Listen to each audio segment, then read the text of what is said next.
Apakah hari ini Anda hidup dalam tujuan Tuhan dalam hidupmu? Matius 7 ayat 21 sampai 23 menceritakan tentang 3 karunia pelayanan yang dimiliki oleh hamba Tuhan. Di dalam dunia pelayanan, 3 pelayanan ini sangat dikejar-kejar oleh hamba-hamba Tuhan. Apa itu? Yang pertama, karunia nubuatan. Karunia nubuatan itu sangat-sangat luar biasa. Karena para nabi dipercaya Tuhan untuk menyampaikan pesannya.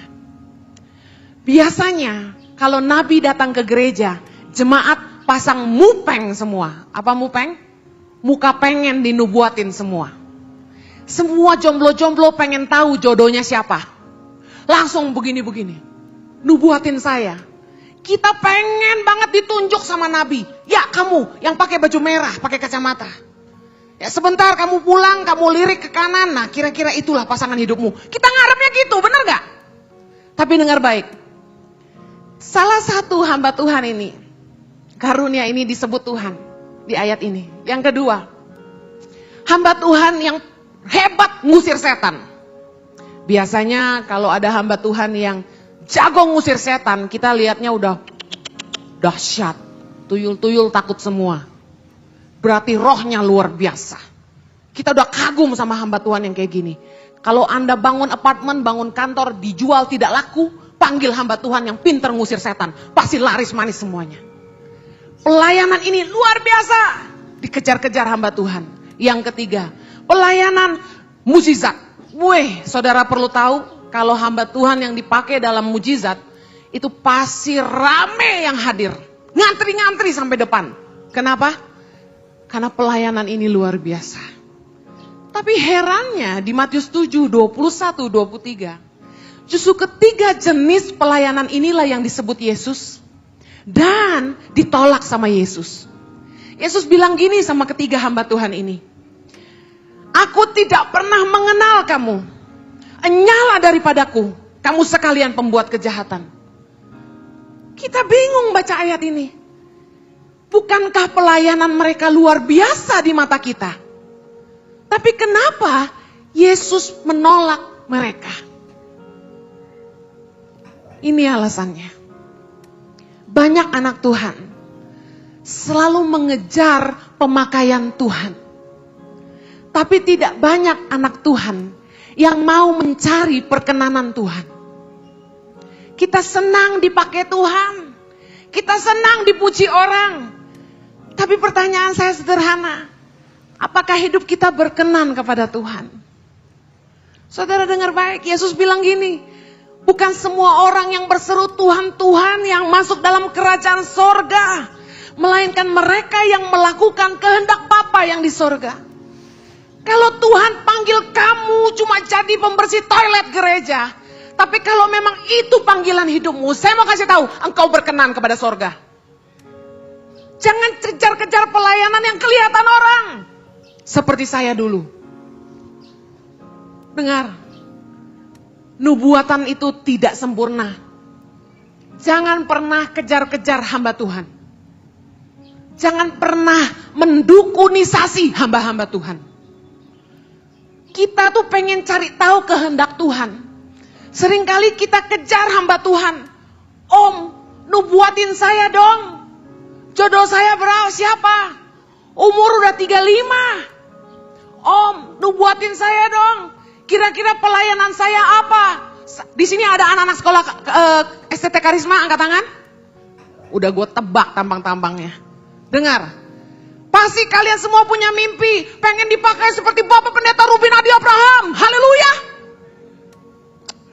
Tanya Tuhan. Dengar baik. Semua orang pengen dipakai Tuhan. Tapi apakah Anda peduli apa isi hati Tuhan? Semua orang ingin dipakai Tuhan. Tapi apakah kita mengerti yang Tuhan mau apa? Tujuan Tuhan buat kita apa? Jangan pernah kejar nubuatan. Firman Tuhan berkata, ujilah segala sesuatu. Tidak semua nubuatan selalu tepat. Kami merintis sebuah gereja di Sydney, Australia tahun 96. Jemaatnya mulai dari 22 menjadi 1.500. Hamba-hamba Tuhan besar datang ke gereja kami. 15 diantaranya nabi-nabi. Saudara, 10 dari 15 nabi yang ke gereja kami nubuatin saya. Saya heran kenapa wajah saya mengundang nubuatan. Saya sampai ngumpet di belakang drum. Tapi ada aja yang tunjuk saya dan bilang gini, "Hey you, the lady behind the drum." Kenapa saya takut dinubuatkan? Karena nubuatannya sama terus. Apa itu? God wants you to go to Bible college. The Lord wants you to go for full-time ministry. Terus ada lagi. God will put a new song in your mouth. And you will bring the new song to the people of the Lord. Ngerti gak artinya? Tuhan panggil saya untuk pelayanan sepenuh waktu jadi hamba Tuhan. Jadi saya harus sekolah Alkitab.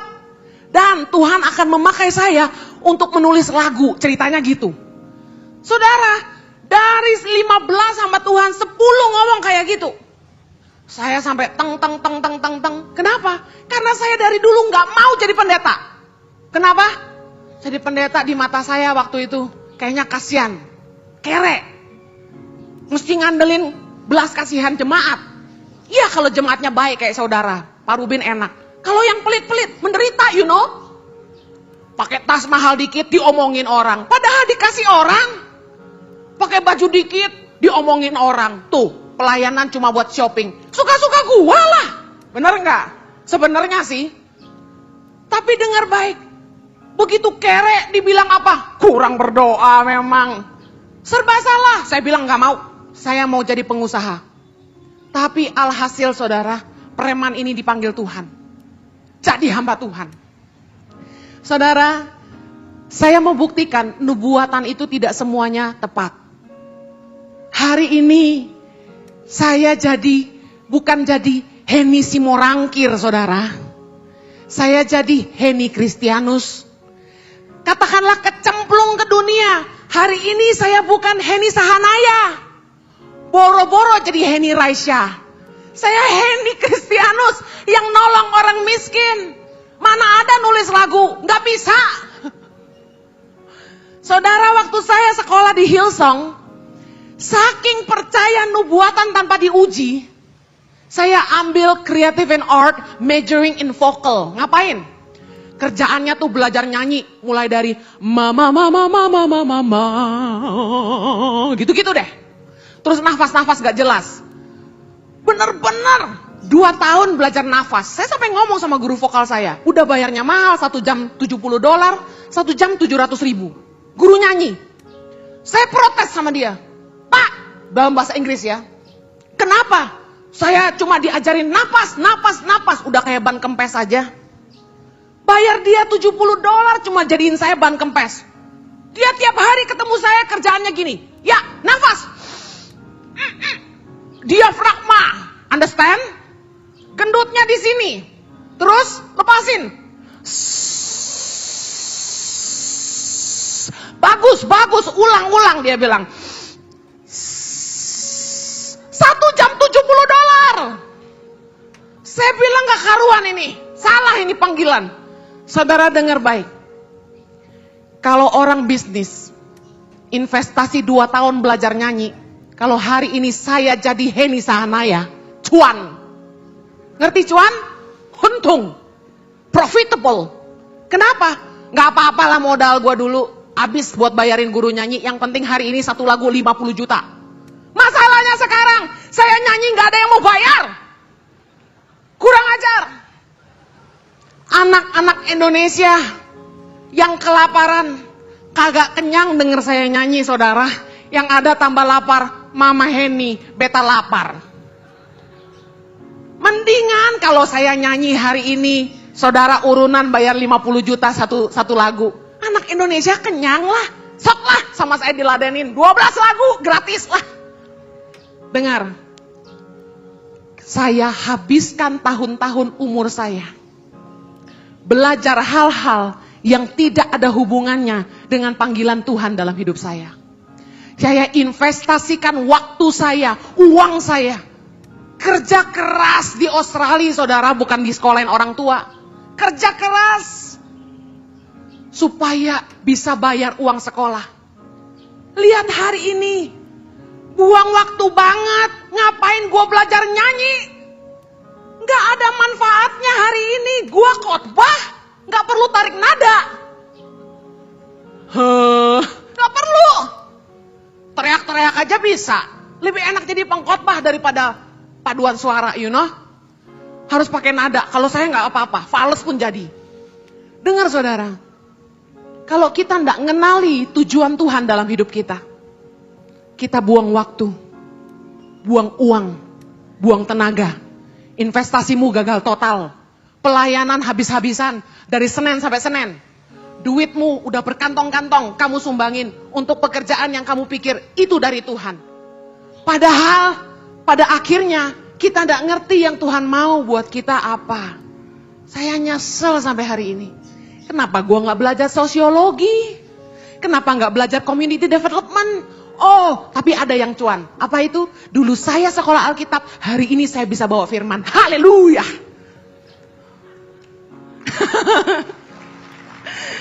Saudara dengar baik.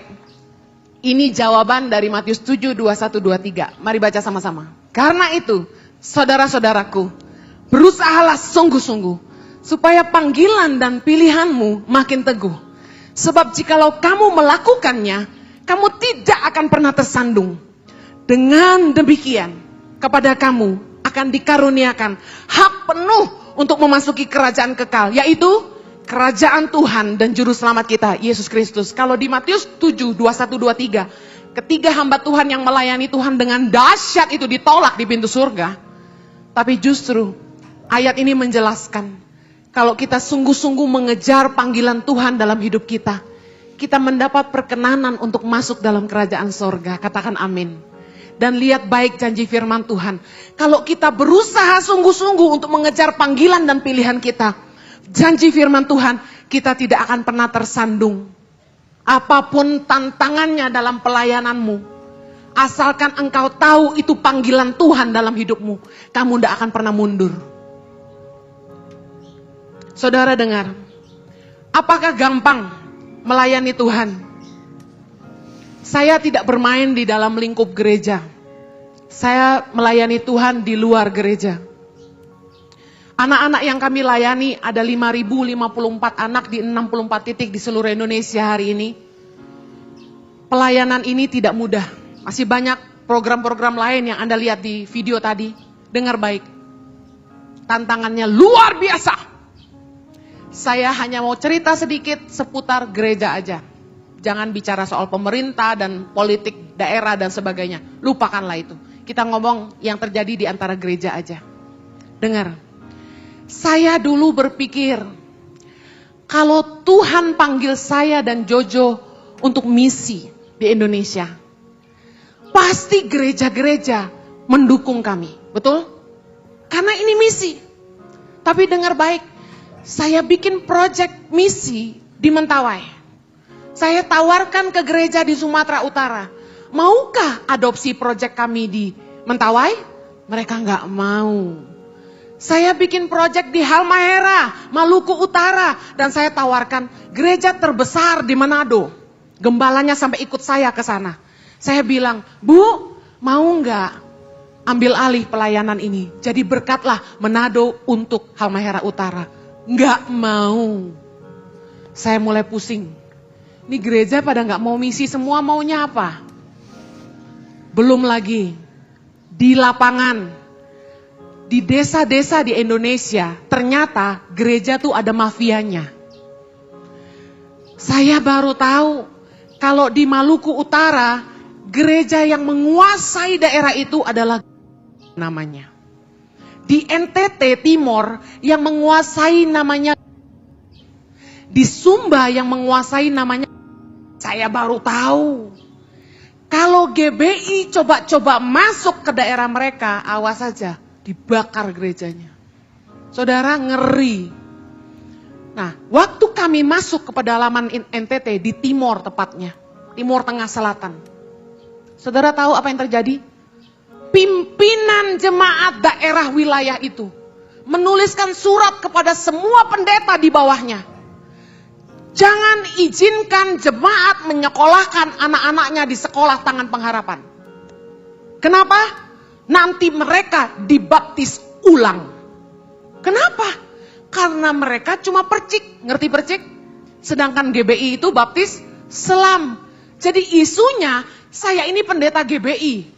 Nanti anak-anak itu dibaptis ulang katanya. Yang kedua, nanti anak-anak kita di GBI-kan. Coba istilah baru tuh. Di GBI-kan. Saya sampai pusing membaca suratnya. Surat ini lembaran terbuka, disebar. Jangan menyekolahkan. Itu Tangan Pengharapan cuma jual anak-anak kita, katanya gitu. Lihat, tantangan saya bukan orang yang tidak seiman. Tantangan kami di lapangan bukan orang-orang yang tidak seiman. Tantangan kami justru pendeta-pendeta, haleluya. Tantangan berikutnya, gak selesai. Ini saya cerita biar Anda ngerti, hidup itu tantangannya banyak. Kami kemanapun pergi selalu buka booth merchandise Tangan Pengharapan. Kenapa? Pertama, karena Tangan Pengharapan tidak punya konglomerat di belakangnya. Setiap bulan ngasih makan anak Indonesia gaji ratusan guru. Itu kurang lebih 700 juta. Uangnya dari mana?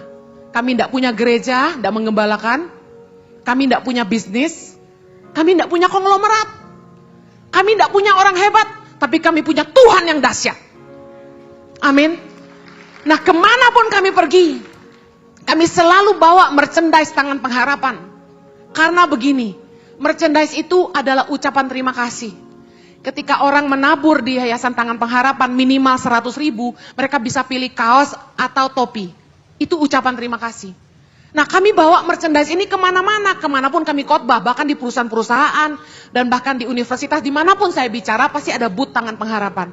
Nah, 4 gereja besar, salah satunya 1 di Bandung, sudah ban Pak Jojo, nggak boleh khotbah lagi di gereja mereka. Kami tanya, masalahnya apa? Kaos katanya. Karena jualan kaos, jadi nggak boleh khotbah lagi. Yang terakhir memban Pak Jojo, bicara terbuka. Apa untungnya buat jemaat kami kalau Bapak jualan kaos? Bapak kan cuma diundang buat berkhotbah. Bayangkan. Dengar itu hati saya luka luar biasa. Kasihan suami saya. Gara-gara dukung pelayanan istrinya, dia sampai di-ban gak boleh khotbah di gereja besar. Saya percaya, 4 pintu ditutup, Tuhan buka 10. Pelayanan ini milik Tuhan. Sepeser pun kami gak ngambil. Saya ngambil batik, ngambil kaos saja, saya bayar. Staf kami saksinya. Gak ngambil gaji sama sekali, bayangkan. Semuanya kami kasih buat Indonesia. Masih aja sulit. Tantangannya luar biasa. Dengar baik, apakah kami putus asa? No! Kami tetap sukacita, semangat, bodoh amat. Maju terus. Gak perlu pusing sama yang kayak begituan. Dengar, tantanganmu banyak, tapi jangan mundur. Justru lihat ini, sekalipun banyak penentang, tapi kita melihat ada pekerjaan yang besar dan penting yang harus kita kerjakan. Katakan amin. Haleluya. Saya sejak ngerti tujuan hidup saya tidak pernah nyerah. Bagaimana mengenali tujuan Tuhan dalam hidupmu? Saya share secara cepat. Yang pertama, hanya Sang Pencipta yang paling tahu tujuannya untuk ciptaannya. Only the Creator knows His purpose for His creation. Cuma Tuhan yang paling tahu apa tujuannya untuk hidupmu. Jangan tanya hamba Tuhan. Gak ada seorang hamba Tuhan pun yang bisa kasih tahu dengan persis kamu harus pelayanan apa. Ketika saya pulang ke Indonesia tahun 2006. Saya itu pulang Januari 2006. Tujuannya cuma satu, liburan. Bawa anak kembar saya, Putri, Chloe dan Zoe untuk berlibur di Jakarta. Saat saya lagi berdoa pagi, saat teduh, tiba-tiba Roh Kudus ngomong, Henny, selamatkan generasi. Saya bingung, generasi yang mana Tuhan?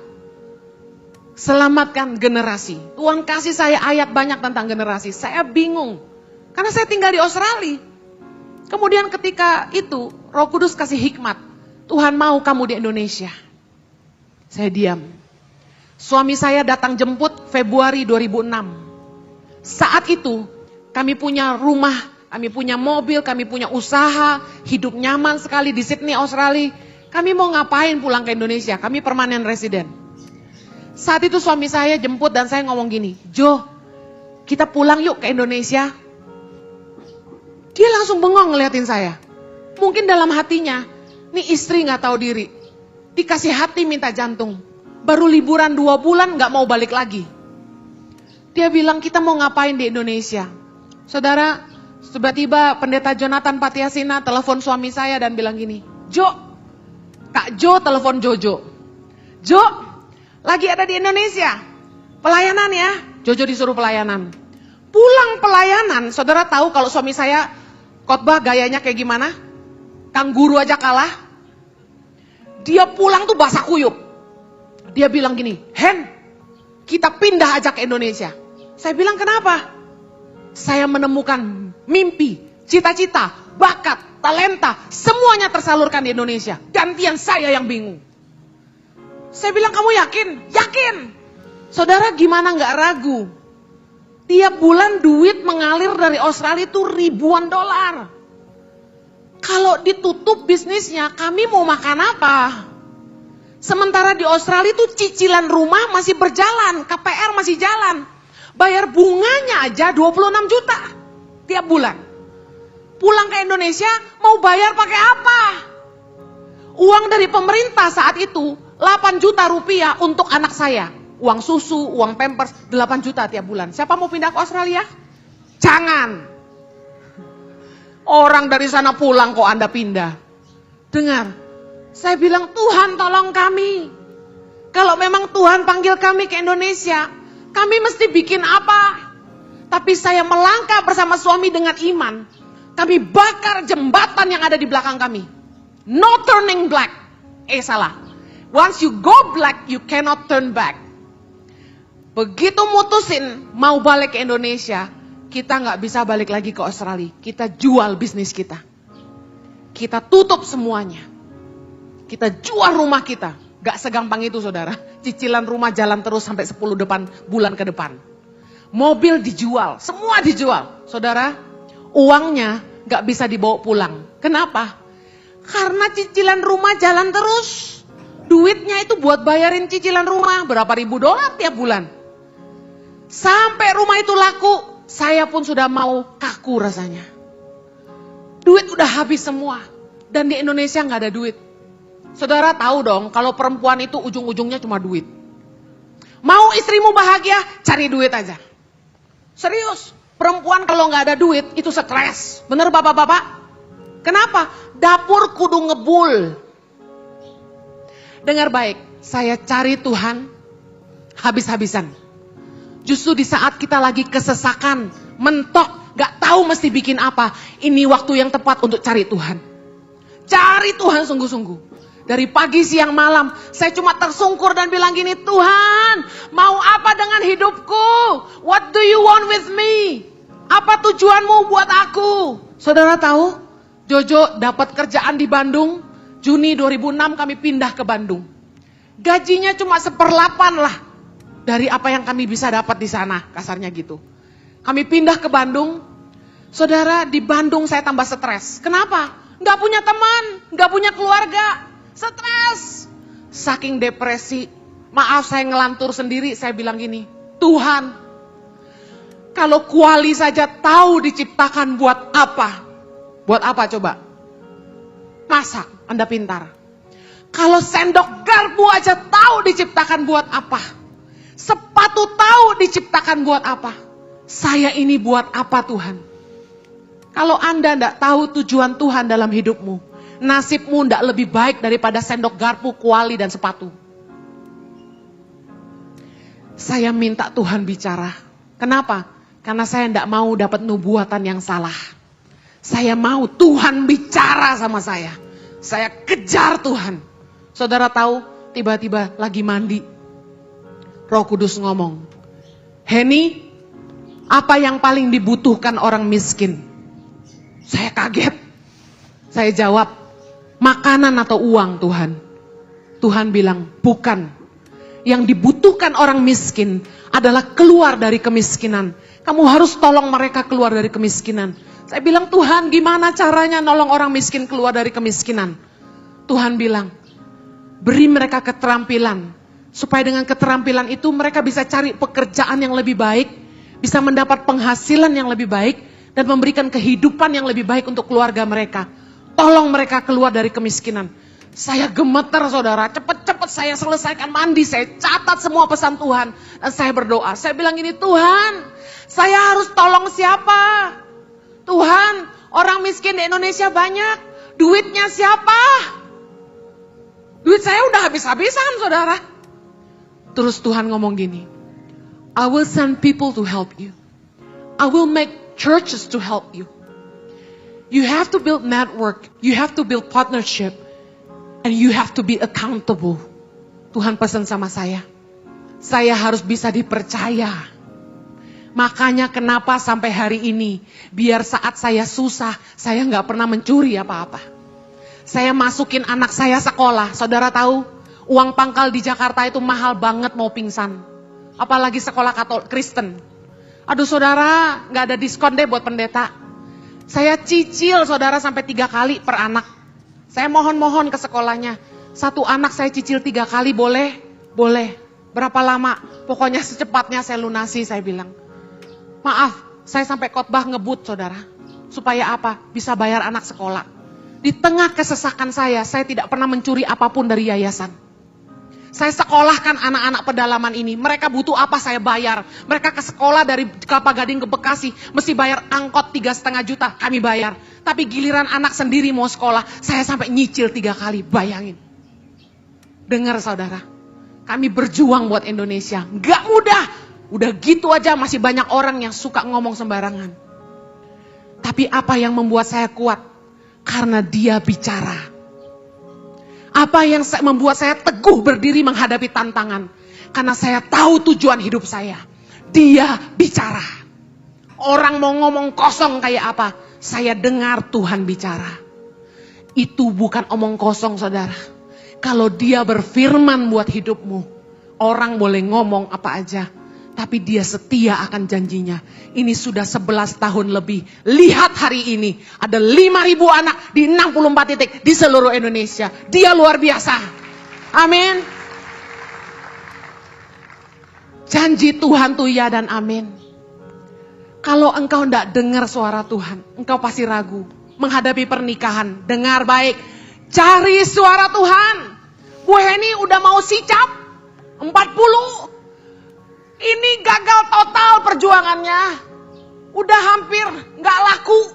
Gimana Bu Heni? Jangan menyerah. Berserah. Jangan menyerah tapi berserah.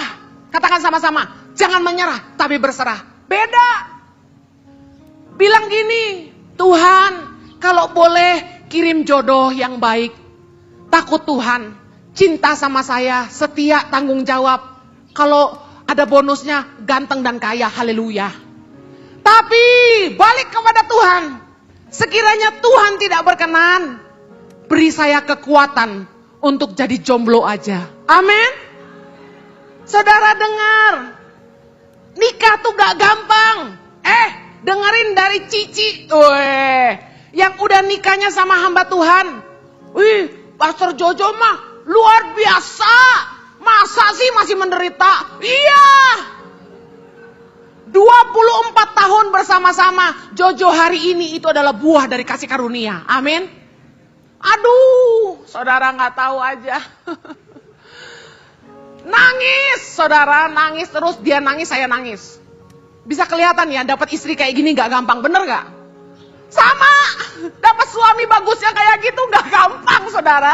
Haleluya pokoknya. Saudara dengar baik, kenapa saya sama Jojo tuh bertahan? Padahal tuh rasanya kadang-kadang gue pulangin lo ke mak lo, kasarnya gitu ya. Tapi kita kenapa bertahan? Nggak gampang, tapi karena Tuhan bicara. Waktu saya mau nikah sama Jojo, dari umur 17 tahun saya berdoa, Tuhan siapa pasangan hidup saya? Tuhan udah ngomong, Jojo pasangan hidupmu. Seyakin itu coba. Dan ketika kami menikah, saya sempat hampir goyah ketika kami mau nikah. ada pria lain yang lebih luar biasa lah gitu. Jangan cerita ya. Luar biasa lah pokoknya. Nah, saya mulai ragu, dia atau dia gitu kan. Saudara tahu, tiba-tiba Tuhan bicara. Kalau engkau menikah dengan si A, engkau bahagia karena dia kaya. Tapi kalau engkau menikah sama Jojo, engkau akan menggenapi rencanaku dalam hidupmu. Coba, pilih mana? Pilih yang berkenan sama Tuhan lah. Dengar baik, kenapa saya pilih Jojo? Karena mendengar Tuhan. Makanya ketika dalam pernikahan kami ngalami badai topan neraka, saya bertahan. Kenapa? Karena dengar Tuhan. Anda harus dengar Tuhan. Jangan cuma pakai mata, jenggelis, jengkaya. Aduh jangan. Udahlah Tuhan, siapa aja yang penting kaya. Jangan. Cilaka lah eta kalau begitu mah. Ya. Yang terakhir saudara harus ngerti, Tuhan itu ketika dalam kandungan ibu kita, dia taruh apa yang dia mau untuk kita dalam kitab kehidupan. Dia tulis, Tuhan itu ciptain kita spesifik. Saudara, saya punya anak kembar putri, itu satu telur identik. Tapi gak ada yang sama dari ujung rambut sampai kaki kecuali kuku sama alisnya. Betapa hebatnya Tuhan, betapa detailnya, kayak yang sempet banget gitu loh. Tapi demikianlah dia terhadap kita. Dia punya rencana yang spesifik buat hidupmu. Dan dia tulis dalam kitab kehidupan, dikatakan begini, engkau melihat aku waktu aku masih dalam kandungan, semuanya tercatat dalam bukumu, hari-harinya sudah ditentukan sebelum satu pun mulai. Saudara harus berdoa, tanya Tuhan, apa yang menjadi idemu Tuhan waktu engkau menciptakan aku? Katakan amin. Pulang ini sembahyang, tanya Tuhan, jangan main tabrak sini tabrak sana. Mau jadi kayak Pak Ruben Nadi Abraham. Kalau ternyata panggilan Tuhan dalam hidupmu dikirim ke pedalaman, mau apa enggak? Diam semua. Dengar anak-anak sekolah Alkitab, mumpung saya pembicaranya, tak lecturein kamu. Pengalaman saya, anak sekolah Alkitab itu begitu mau dikirim ke pedalaman, tanyanya dua. Yang pertama, ada signal handphone enggak? Yang kedua, ada listrik enggak? Yang ketiga, gajinya berapa? Buat apa sekolah Alkitab? Pulang ke kampung aja. Sekolah Alkitab tujuannya bukan buat jadi pengkhotbah. Maaf, engkau pergi ke pelosok Indonesia, hanya bawa Alkitab ini, engkau tidak akan pernah memenangkan dunia. Orang perlu ngerti Alkitab ini dari hidupmu sendiri. Yang terakhir, Tuhan telah menanam benih dalam hidup kita untuk menghidupi panggilannya. Tuhan gak mungkin lahirkan kita tanpa modal. Kalau dia punya rencana, dia sudah beri benihnya. Apa itu? Yang pertama, ada visi Tuhan dalam hidupmu. Efesus 1 ayat 18. Dan supaya ia menjadikan mata hatimu terang, agar kamu mengerti pengharapan apa yang terkandung dalam panggilannya. Orang bilang saya edun. Orang bilang saya gak masuk akal. Ngapain jauh-jauh ke Papua? Ngapain jauh-jauh ke NTT? Ngapain ke pedalaman bikin susah aja? Kurang kerjaan, cari pencitraan. Hei, dengar. Tuhan taruh visi dalam hati saya. Indonesia 72 tahun merdeka. 35 provinsi saat ini. Bayangkan kalau kita bisa menanam benih ilahi buat bangsa ini. Kalau kita punya 35 gubernur yang takut Tuhan dan cinta pada rakyat, tidak lupa dari mana mereka berasal, mereka bangun daerah mereka, maju nggak Indonesia? Itu visi kami. Menyiapkan benih-benih untuk Indonesia. Benih-benih ilahi yang takut akan Tuhan, yang cinta sama rakyat, yang tidak hidup untuk diri sendiri, tapi sungguh-sungguh menjalankan amanahnya untuk mensejahterakan masyarakat dan keadilan sosial bagi seluruh rakyat Indonesia. Amen. Haleluya. Apa bedanya talenta dan panggilan? Talent makes you so good in doing something, but calling makes you passionate in doing it. Apa artinya? Talenta itu bikin engkau hebat dalam melakukan sesuatu, tapi panggilan itu membuat engkau bersemangat melakukannya. Coba foto, ini nanti sebentar saya kasih kuesioner ya, siapkan handphonemu. God has given us the seed to live His purpose. Saya buktikan kepada Anda, benih itu ada dalam hidupmu. Saudara, Anda kuliah, semua ilmu itu hanya masuk di kepala. Tapi, kekreativitasan, ide itu datangnya dari Tuhan. Anda kuliah arsitek, desain, Anda cuma belajar gambarnya. Tapi idemu menciptakan sebuah produk itu dari Tuhan. Saya buktiin. Coba berantem sama istri, terus ke kantor. Ada ide baru kah? Kenapa enggak? Karena benih itu Tuhan tanam dalam hatimu. Makanya Tuhan suruh kita jaga hati. Katakan amin. Cepat foto ini. Temukan apa yang Tuhan mau untuk hidupmu. Ada 10 pertanyaan yang saudara perlu isi di kertas nanti pulang. Tuliskan 10 hal terbaik yang Anda dapat lakukan dengan diri Anda. Jangan bilang saya ganteng, gak laku. Yang diakui oleh kebanyakan orang yang mengenal Anda. Multimedia tolong jangan dihapus. Ya, sorry, thank you. Oke, yang ketiga, yang paling Anda nikmati ketika mengerjakannya. Yang keempat, yang mau Anda kerjakan secara sukarela tanpa dibayar. Jangan emosi, tulis yang benar. Yang kelima, kemampuan terbesar yang Anda miliki secara otodidak atau alami. Oke, yang berikutnya, foto ini, apa visi Anda? Kalau nggak ngerti visi, bagaimana Anda melihat diri Anda 5-10 tahun dari hari ini? Ketujuh, siapa idola Anda dalam karir dan pelayanan? Kedelapan, sebutkan satu hal tentang diri Anda secara spontan. Bagaimana Anda mengenali diri Anda? Yang kesembilan, apakah visi Anda dan pasangan Anda selaras? Kalau nggak punya pasangan gimana Kak Heni? Nggak usah diisi. 10, Anda mau menghabiskan sisa hidup Anda dalam pekerjaan atau pelayanan apa? Bayangkan dirimu tua renta masih sedang mengerjakan apa? Isi 10 hal ini, ya. Jawaban nomor 2-5 itu adalah mengacu kepada jawaban nomor 1. Tulis dan lihat. Hal yang muncul terus-menerus itu adalah kemungkinan besar potensimu yang sesungguhnya dan passionmu yang sesungguhnya. Nah, saya tutup dengan kesaksian saya. Saya berdoa, Tuhan, bagaimana saya tahu benih yang Tuhan tanam dalam hidup saya? Bagaimana saya bisa mengenali bahwa potensi saya adalah nolong orang miskin? Dengar, latar belakang saya sekolah teologi ya. S2 saya konseling. Gak ada hubungan sama kemiskinan. Tapi bagaimana saya bisa mengerjakan ini untuk Indonesia? Ini benih yang Tuhan tanam dalam hati. Tandanya ini, dari kecil Tuhan sudah persiapkan. Tuhan ingatkan saya ketika saya umur 6 tahun. Kami sekeluarga sedang makan di meja makan, pakai piring keramik. Saya bilang sama mama saya, "Mah, aku makan di dapur sama Mbak ya." "Oke," katanya. Saya ke dapur. Saudara tahu pembantu rumah tangga biasanya makannya duduk di lantai, ya. Terus pakai piring kaleng. Lagi enak-enak makan, pakai sambal cobek. Tahu kan sambal itu dicobekkan? Enak banget pokoknya, ya. Udah lapar belum? Nah, terus kita ngobrol. "Mbak, opo? Kok Mbak dadi pembantu?" Mbaknya bilang gini, "Soalnya mboke yo pembantu non." "Oh, lah apa kok mboke dadi pembantu Mbak?" "Soalnya eyange yo pembantu non." Bisa ngerti nggak? Kenapa jadi pembantu? Mamanya pembantu. Kenapa mamanya jadi pembantu? Eyangnya pembantu. Saya dari kecil tuh sudah sensitif dengan kemiskinan. Kenapa orang muter-muter dalam lingkaran kemiskinan tanpa henti? Generasi demi generasi. Tuhan ingatkan saya betapa saya peduli itu. Yang kedua, ketika di Australia, teman-teman ngalamin krisis, orang tua gak kirim uang lagi untuk kuliah karena krismon tahun 98. Saya itu kerja. Nah, uang saya sisihkan untuk masak untuk teman-teman. Jadi saya masak yang banyak dan teman-teman yang gak punya uang jajan saya suruh ke rumah dan makan di rumah saya. Ada kekuatan yang Tuhan berikan, saya sendiri pas-pasan, tapi saya mau berbagi dengan orang.